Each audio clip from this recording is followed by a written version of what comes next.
Dalam nama Bapa dan Putra dan Roh Kudus. Maria menerima kabar dari malaikat Tuhan, maka ia mengandung dari Roh Kudus. Salam Maria, penuh rahmat, Tuhan sertamu. Terpujilah engkau di antara wanita, dan terpujilah buah tubuhmu Yesus. Santa Maria, Bunda Allah, doakanlah kami yang berdosa ini sekarang dan waktu kami mati. Amin. Aku ini hamba Tuhan, terjadilah padaku menurut perkataanmu. Salam Maria, penuh rahmat, Tuhan sertamu. Terpujilah engkau di antara wanita, dan terpujilah buah tubuhmu Yesus. Santa Maria, Bunda Allah, doakanlah kami yang berdosa ini sekarang dan waktu kami mati. Amin. Sabda telah menjadi manusia dan tinggal di antara kita. Salam Maria, penuh rahmat, Tuhan sertamu. Terpujilah engkau di antara wanita, dan terpujilah buah tubuhmu Yesus. Santa Maria, Bunda Allah, doakanlah kami yang berdosa ini sekarang dan waktu kami mati. Amin. Doakanlah kami ya Santa Bunda Allah, supaya kami dapat menikmati janji Kristus. Marilah berdoa. Ya Allah, karena kabar malaikat kami mengetahui bahwa Yesus Kristus Putramu menjadi manusia, kami mohon curahkanlah rahmat-Mu ke dalam hati kami, supaya karena sengsara dan salibnya kami dibawa kepada kebangkitan yang mulia oleh Kristus Tuhan kami. Amin. Toledo, 3 tenda Abraham.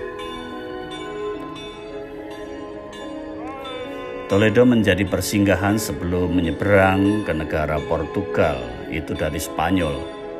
Berada sekitar 70 km dari kota Madrid, kota ini menjadi cagar budaya atau warisan dunia UNESCO karena peninggalan sejarah sebagai kota penting kerajaan Spanyol dan juga kota harmonis keagama Kristiani, Yahudi dan Muslim. Bahkan wilayah kekuasaan Romawi sampai abad ke-18. Namun sampai sekarang kultur harmoni dan historis masih terpelihara dengan baik. Toledo sebagai tempat singgah peziarahan dari Saragossa, Katedral del Pilar, menuju pada Bunda Maria Fatima. Biasa rute terjadi dari Barcelona melewati Saragossa dan singgah di Toledo. Persinggahan di kota ini berada di area kastil dengan menyusuri jalanan berkelok bertata bata tanpa bisa dilewati oleh bis. Maka menyeberang Sungai Tagus dengan melewati jembatan Saint Martin menuju ke tempat menginap. Sebagai tempat yang indah dan berkultur, tidak ditinggali dalam waktu lama oleh para peziarah. Tidak ada yang tetap untuk perjalanan menuju kehidupan abadi.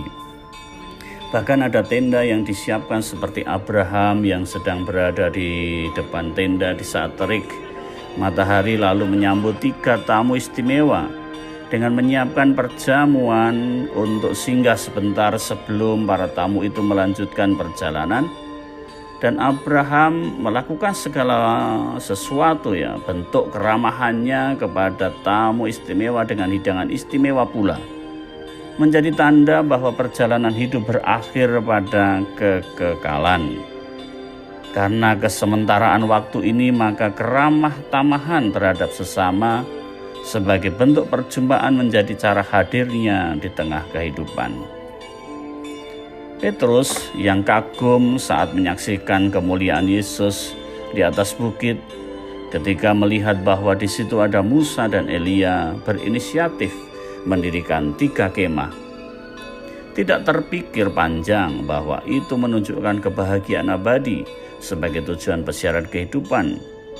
Berhadapan muka dengan muka, Petrus menyatakan keramah tamahannya untuk membangun tempat transit bagi Yesus, Musa, dan Elia, layak bila perjumpaan istimewa itu disaranai.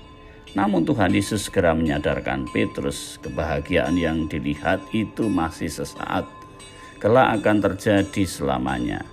Karenanya hanya Yesus seorang diri saja. Akhirnya, dan mereka menceritakan peristiwa itu setelah kebangkitan Yesus. Marilah berdoa. Tuhan, keramah tamahan menunjukkan sikap bersaudara sebagai sesama peziarahan menuju kebahagiaan kekal.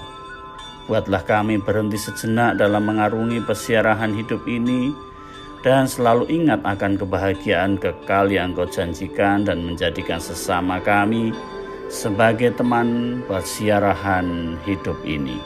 Demi Kristus Tuhan kami. Amin. Bapa dan Putra dan Roh Kudus. Amin.